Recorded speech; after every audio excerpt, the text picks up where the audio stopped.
अस्सलाम वालेकुम। शाहरुख राव ब्लिंक 20 के प्लेटफॉर्म से आप तमाम लोगों से कनेक्टेड हैं। जीशान शाह वाशिंगटन डीसी से हमारे दरमियान मौजूद है। जी, मेरा सबसे पहले आपसे सवाल ये है कि अभी यूएस ने वेनेजुएला पे अटैक किया है, स्ट्राइक किया है और उनके प्रेसिडेंट को अपनी तहवील में लिया है। तो ये ऑयल एंड गैस की वजह से है, ड्रग कार्टेल की वजह से है, और आप इसको इसको as a legal president international law के हवाले से किस तरह देखते हैं? वालेकुम सलाम शाहरुख। वेनेजुएला के ऊपर ये अटैक हुआ, ये लोगों को हिस्ट्री के ऊपर जानना पड़ेगा। ये 98 से 26-27 साल हो गए। ये कशमकश जो है ना अमेरिका की, ये अंडर प्रेसिडेंट डोनाल्ड ट्रम्प नहीं रही है।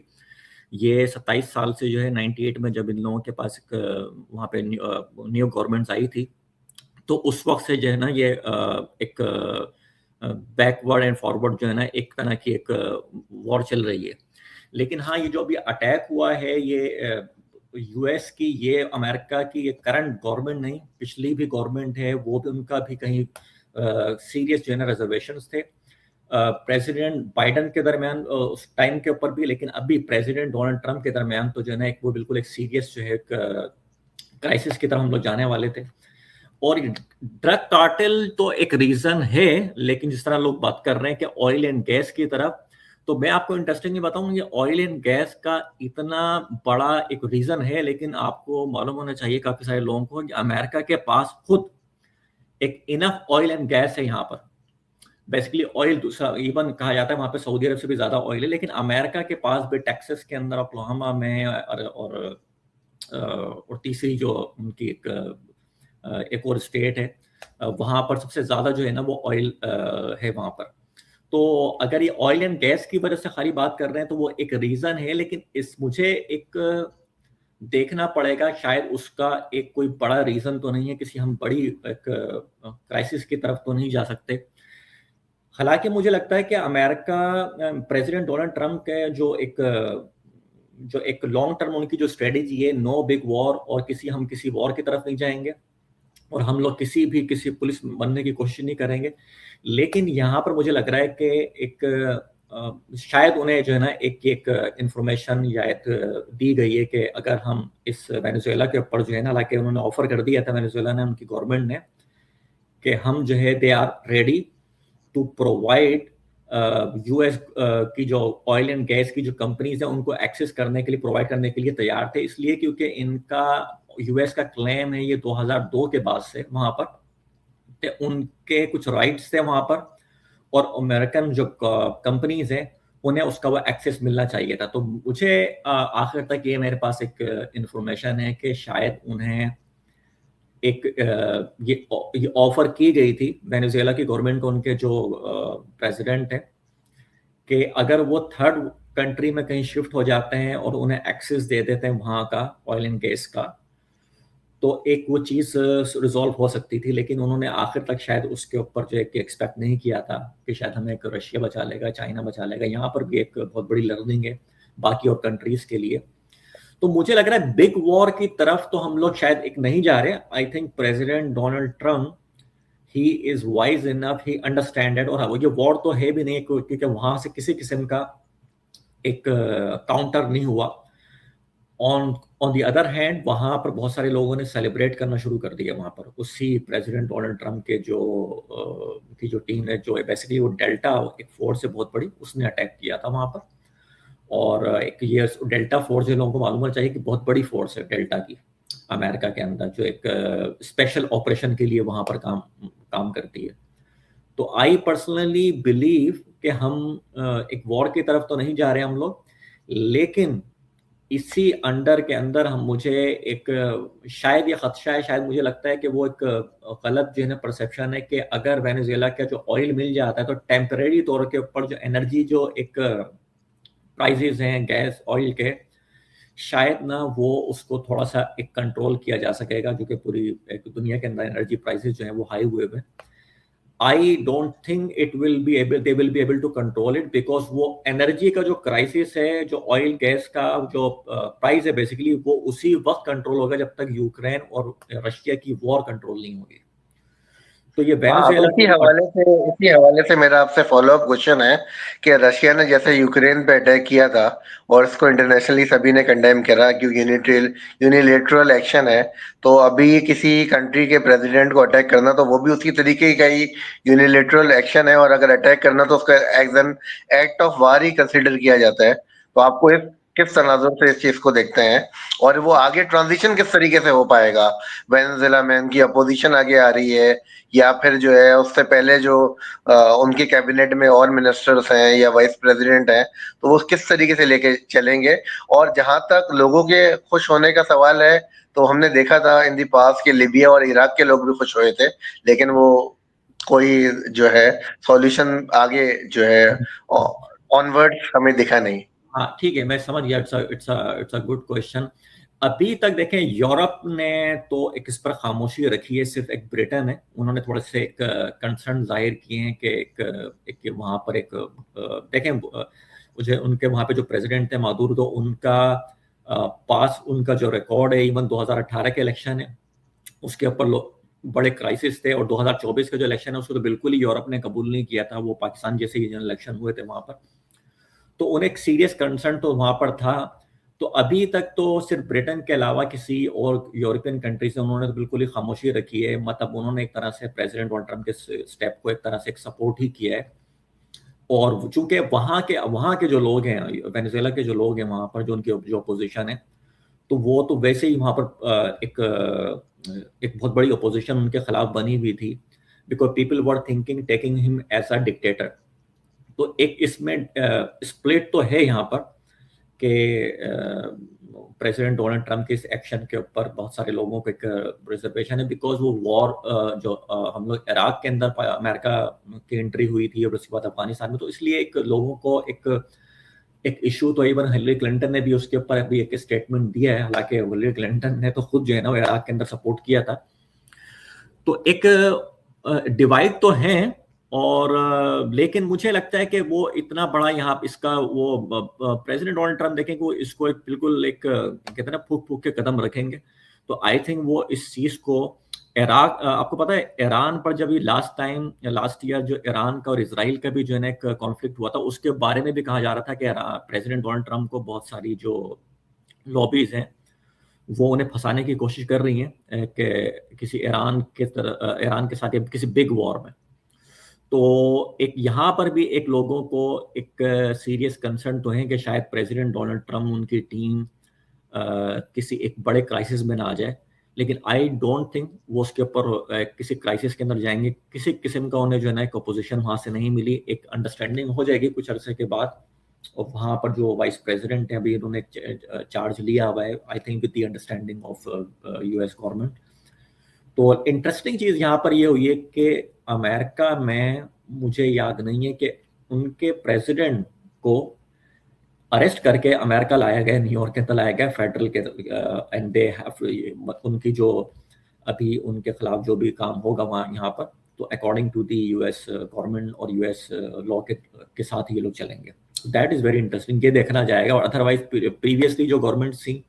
सद्दाम हुसैन के टाइम के ऊपर, तो वहां पर वो अमेरिका में उनका ट्रायल नहीं होता, उनका ट्रायल उनका यहाँ पर होगा। That is very interesting point, क्योंकि अब आप अमेरिका के लॉ के अंदर आप आ जाते हैं,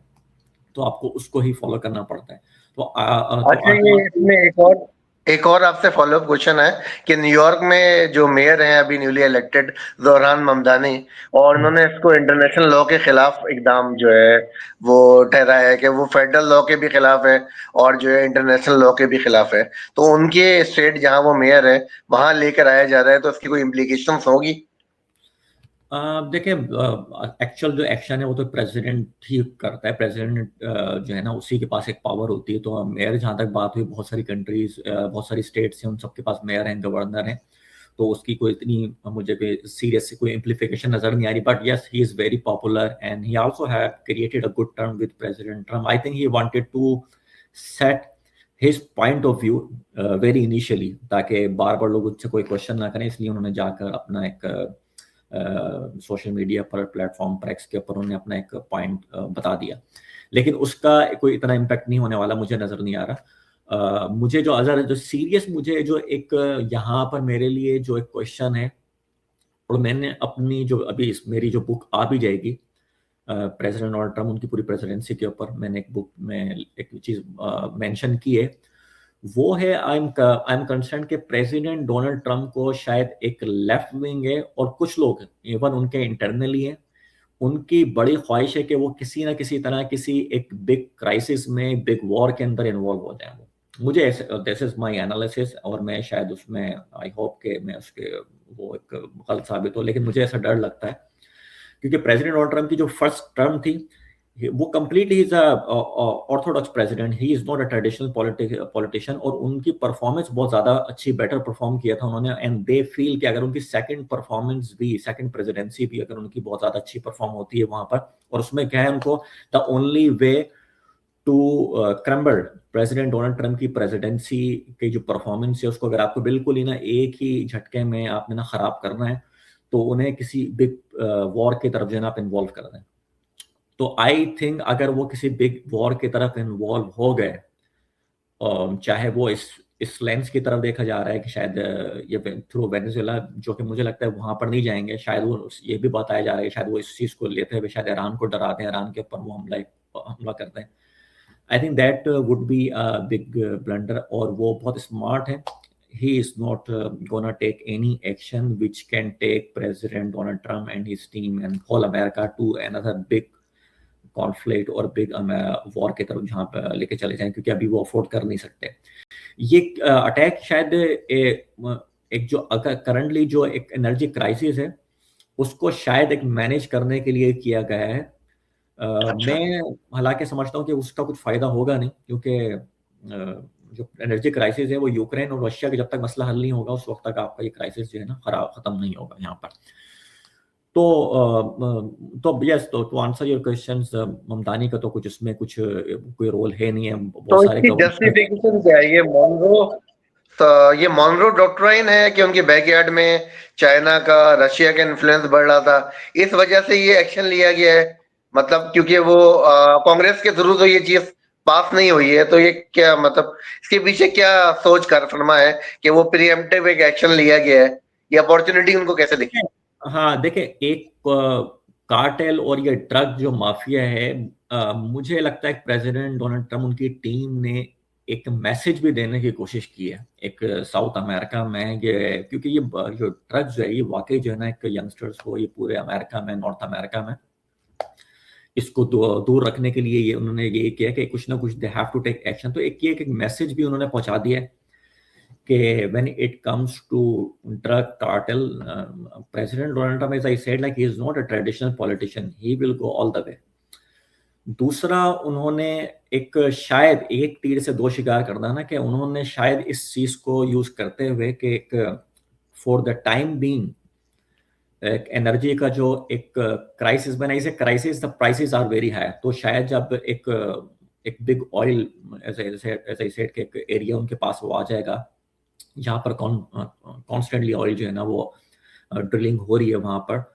तो शायद उसके ऊपर एक कुछ हद तक कुछ टेम्परेरी उसको कंट्रोल कर सकेंगे प्राइसेस को, उस वजह से इन्फ्लेशन वगैरह के ऊपर भी नीचे जाएगा, वो शायद एक ये रीजन है। लेकिन मुझे अगेन मैंने कहा कि वो एक लॉन्ग टर्म सॉल्यूशन नहीं होगा, और मुझे नहीं लगता कि वो किसी हम बिग इशू की तरफ जाएंगे जो वहाँ की जो करंट गवर्नमेंट होगी। देखिए वो क्या कर सकते हैं जब तक ना क्या अमेरिका के अगेंस्ट आके कौन, मतलब क्या वो वेनेजुएला की गवर्नमेंट या उनकी जो एयर पावर है या उनकी जो मिलिट्री पावर है, क्या वो इतनी काबिल है, क्या वो अमेरिका की मिलिट्री पावर से वो लड़ेगी? तो मुझे लगता है कि यहाँ पर प्रेसिडेंट डोनाल्ड ट्रम्प और उनकी टीम को शायद एक सॉल्यूशन ये नजर आया था कि एक कार्टेल, लेकिन प्रॉब्लम ड्रग माफिया तो है वो, and president Donald Trump is very against, not only now, जब वो प्रेसिडेंट नहीं थे तब भी वो अगेंस्ट, उनकी वीडियो भी मौजूद है जिसमें वो बता रहे हैं कि he is not in any kind of favor of drugs and smoking, और जो डिस्करेज कर रहे हैं ये इसको, ड्रिंकिंग को, लेकिन ये ड्रग्स जो है ये तो एक बड़ा एक उनके लिए कंसर्न था। तो यहाँ पर उन्होंने एक तीर से दो शिकार किए, उन्होंने कार्टेल है उनको भी एक मैसेज दे दिया साउथ अमेरिका में कि ही इज अगेंस्ट इट, उनको ड्रग्स जो है, ड्रग माफिया है, उनको he doesn't want any kind of drug यहाँ पर जो है ना सप्लाई हो यहाँ नॉर्थ अमेरिका की तरफ। दूसरा इसके साथ साथ उन्हें एक ऑयल एंड गैस का टेम्पररी एक सोल्यूशन उनको नजर आ रहा है। शायद ये हो भी जाएगा अगर हमें अगले हफ्ते 2 हफ्ते के अंदर में मालूम होगा एनर्जी के जो प्राइसेस हैं वो नीचे जाकर, एनर्जी के देखिए प्राइसेस नीचे जाते हैं तो इन्फ्लेशन है उसके ऊपर भी थोड़ा बहुत असर पड़ेगा। तो एक बहुत कोई हमें कोई बिग पिक्चर या बिग ये डिप्लोमेसी किस लेवल पे, डिप्लोमेसी जैसे आपने बताया कि हालात तो खराब चल रहे हैं 98 से, तो ये डिप्लोमेसी किस लेवल पे इस कदर फेल हुई कि एक सॉवरेन स्टेट पे अटैक हुआ और एक as an act of war ही हुआ ना, कि वो सॉवरेन स्टेट है, उसकी अपनी डोमेस्टिक पॉलिसी है, अमेरिका की अपनी फॉरेन पॉलिसी है, तो ये कहाँ किस तरीके से, और यूएन के हवाले से, क्योंकि वो एक इंटरनेशनल ऑर्डर जो है लेके चले हैं और अमेरिका भी एक फ्री वर्ल्ड का जो है एक बेसिकली एक सितारा है, तो ये आप किस तरीके से देखते हैं कि कल कला को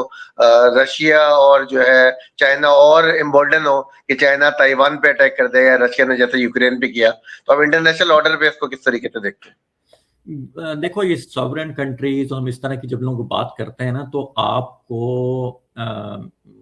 हिस्ट्री के अंदर भी देखा जाता है कि जो पावरफुल कंट्रीज होती हैं ना वो अब जब उनके जो एक इंटरेस्ट होते हैं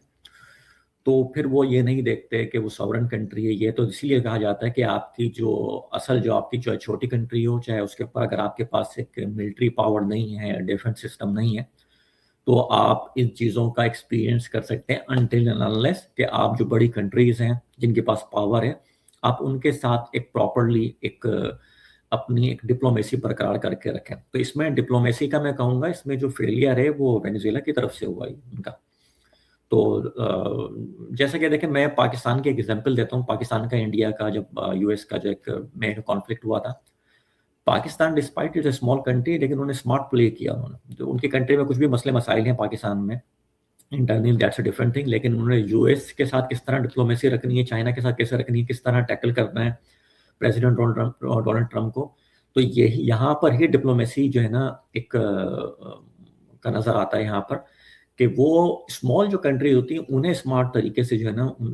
बड़ी जो कंट्रीज हैं पावरफुल और स्पेशली उन कंट्रीज से जहां पर उनके इंटरेस्ट हैं, उन्हें मालूम है कि they are the neighbours, they are the closest one, तो वहां पर उन्हें एक अच्छे तरीके से उन्हें ताल्लुक रखना चाहिए था। और जैसे मैंने पाकिस्तान की एग्जांपल दी, लेकिन पाकिस्तान का इंडिया ने नहीं किया था, जो वो सीज फायर हुआ पाकिस्तान ने फौरन उसको एक्सेप्ट भी किया, एक्नॉलेज किया, वो अच्छी चीज़ थी। वो वही प्रेसिडेंट प्राइम मिनिस्टर मोदी और उनकी टीम एक्नॉलेज कर लेते तो जो उन्हें ट्रेडिंग के जो इश्यूज हुए थे हो सकता है कि उन्हें शायद वो इतने ना करने पड़ते जो आप ये तो जिसने भी उन्होंने एडवाइस की थी प्राइम मिनिस्टर मोदी को तो वो गलत की थी। So that is very important कि आप जब आप सॉवरेन कंट्री हैं, आप स्मॉल कंट्री हैं, आपके पास एक नहीं है, चाहे इवन मैं कहता हूँ मिलिट्री अगर आपके पास है भी, you have to play smartly when it comes for diplomacy. अभी मुझे लगता है कि चूंकि वहां से कोई ऐसी कोई रेजिस्टेंस नहीं हुई और सीधा उनको अरेस्ट किया गया, उनके प्रेसिडेंट को, उनकी जो है ना शायद उनकी वाइफ को भी, तो आई डोंट सी कि आगे और कोई बिग क्राइसिस होगा। मैंने कहा ना कि प्रेसिडेंट डोनाल्ड ट्रंप की जो एक प्रेसिडेंसी है, आई think he is gonna and complete his presidency on a very good term, और वो इन्फ्लेशन के ऊपर भी काबू कर लेंगे, वो जॉब क्राइसिस है, इमिग्रेशन को भी कंट्रोल कर लेंगे, लेकिन उनके लिए सबसे बड़ा चैलेंज उनके लिए होगा कि उनके आसपास कुछ लोग और लेफ्ट विंग के कुछ लोग जब तक वो सेकंड किसी बिग वॉर में नहीं इन्वॉल्व होंगे, मैं नहीं देख रहा कि ना कि वो अपनी प्रेसिडेंसी सक्सेसफुली कंप्लीट नहीं करेंगे। I think he is going to be, और वो फिर अच्छा अब आपका क्वेश्चन शायद ये होगा वो क्यों दूसरी जो पार्टी है लेफ्ट विंग या उनके कुछ इंटरनल लोग क्यों चाहते हैं कि वो किसी बिग वॉर में चले जाएं। देखिए मैं यही आपसे पूछना चाह रहा था कि बेसिकली कौन से स्टेक होल्डर्स हैं जो इन सारी चीजों को मैनेवर कर सकते हैं, और डोनाल्ड ट्रंप साहब को भी जो है वो मुश्किलात आगे आ सकती हैं, और ये क्या ब्यूरोक्रेसी है, ये लेफ्ट विंग है, डेमोक्रेट्स है, कौन लोग हैं जो है मामलात को वो कर सकते हैं, और इधर तो अभी डोनाल्ड ट्रंप की ही जो है वो डिसीजन से ये एक्ट ऑफ वॉर हुआ है कि वो अटैक हुआ है, तो वो कैसे इन्फ्लुएंस हो सकते हैं ये मैं जानना चाहूंगा। अच्छा हाँ मैं बता रहा किस तरह लेफ्ट, देखें लेफ्ट विंग तो ऑफ कोर्स वो आपकी ओपोनेंट्स हैं, वो तो चाहेंगे किसी ना किसी आप एक ऐसे क्राइसिस के अंदर जाओ आपका। तो प्रेसिडेंट डोनाल्ड ट्रंप की जो फर्स्ट जो प्रेसिडेंसी जो टर्म थी वो 2016 टू 2020, अगर वो कोविड नहीं होता तो वो दोबारा इलेक्ट हो जाते थे, क्योंकि उन्होंने $140 तक जो है ना वो गैस को लेके चले गए थे। अभी जो है ना अबव $3 जो है वो गैस चल रही है यहाँ पर रेगुलर। तो उनकी प्रेसिडेंसी तो देखें सक्सेसफुली उन्होंने कंप्लीट किया था। इन्फ्लेशन नहीं था, जॉब अनएम्प्लॉयमेंट जो है ना लो, बिल्कुल लो थी, और दूसरा ही कि जॉब ग्रोथ बहुत हुई थी। अब सेकंड प्रेसिडेंसी है उनकी, and he is against war. उनके टाइम पे किसी किस्म की वॉर नहीं हुई। तो मुझे लगता है कि सिर्फ एक ही तरीका है प्रेसिडेंट डोनाल्ड ट्रंप को, अगर आपने उन्हें एक कहते हैं ना उनकी प्रेसिडेंसी के ऊपर जो है ना अगर आपने क्वेश्चन मार्क करना है और 2028 तक the only way is that कि वो किसी बिग वॉर में, अगर आप किसी बिग वॉर में इन्वॉल्व हो जाते हैं तो फिर नो मैटर आपने पास कितना पैसा क्या है आप, जैसे हमने इराक में भी देख लिया था हमने, तो आप एक बहुत ही बड़े क्राइसिस की तरफ जाओगे और आपके पास एक डेप्थ के इश्यूज आएंगे आपके। तो वो लेफ्ट विंग तो ऑफ कोर्स वो है, लेकिन मुझे लगता है कि कुछ लोग इंटरनली भी लोग इस तरह के लोग हैं, दे डोंट सी दैट के ना कि वो सेकंड प्रेसिडेंसी जो है प्रेसिडेंट डोनाल्ड ट्रंप की वो इतनी सक्सेसफुल कंप्लीट हो जाए कि उसके बाद उनके लिए ही जो है ना एक बहुत बड़े चैलेंज आके create, they want him to be successful, but I think not as much as they can not even in the future they can overcome. तो अब ये देखना पड़ेगा ये प्रेसिडेंट डोनाल्ड ट्रंप की टीम को और उनको खुद को। तो मैं मेरा व्यू तो यही है कि ही इज वेरी इंटेलिजेंट, और उन्हें देखें वो कई मरतबा कई लोगों को गलत साबित कर देते हैं। कई लोगों ने कहा था कि बहुत ही वॉर हो जाएंगी जब फर्स्ट प्रेसिडेंसी थी, तो हमने देखा नहीं वॉर, बल्कि उन्होंने एंड की। अभी सेकंड प्रेसिडेंसी में तो उन्होंने 8 वॉर कंप्लीटली वो एंड कर दी है, शायद यूक्रेन की भी खत्म कर देंगे। और ये गाजा का जो क्राइसिस है, despite I know people have question and concern के बहुत ही वीक एग्रीमेंट है और वो, लेकिन वो एग्रीमेंट है, वो चाहे वो वीक है, किसी और प्रेसिडेंट ने ये नहीं किया था, तो उन्होंने सक्सेसफुली वो कंप्लीट तो किया है। तो यस उनके लिए चैलेंज है, बट मेरा अपना असम्पशन यही है कि वो किसी बिग वॉर में इन्वॉल्व नहीं होंगे, डिस्पाइट उन्हें पुश किया जाएगा अगले 3 साल के अंदर। और अगर वो नहीं होते तो ऑटोमेटिकली आप देखिएगा ये जो ट्रेडिंग की जो उन्होंने डील्स करी हैं, और ये वेनेजुएला का भी मुझे लगता है कि मसला इतना बड़ा नहीं है, वो हल हो जाएगा। उनकी जो करंट गवर्नमेंट है वहाँ पर, जो उनकी वाइस प्रेसिडेंट है, उनके साथ कुछ ना कुछ एक डील हो जाएगी। वो पर्सनली खुद इन्वॉल्व नहीं होना चाहेंगे। जहाँ तक ऑयल एंड गैस की बात है तो वो एक प्रेसिडेंट की टीम को, यूएस को जो एक एक्सेस दे दिया जाएगा, जो कि उसके ऊपर मैं बात नहीं करना चाहूँगा, वो एक लीगल डिबेट है कि यूएस के एक कंसर्न है, यूएस का क्लेम है कि वो वहाँ पर जो एरिया है ऑयल का, वहाँ पर उनकी एक डील थी जो कि वेनेजुएला को की गवर्नमेंट को यूएस के गवर्नमेंट के साथ बात करनी चाहिए थी और उनको एक्सेस देना चाहिए था वहाँ पर।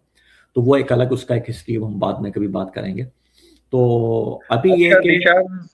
जी जी दिशान, वेनेजुएला पे तो हमारे सामीन ने जो है वो काफी जो है वो उसके हवाले से जो है अपने लाइट जो है इस पे डाली है,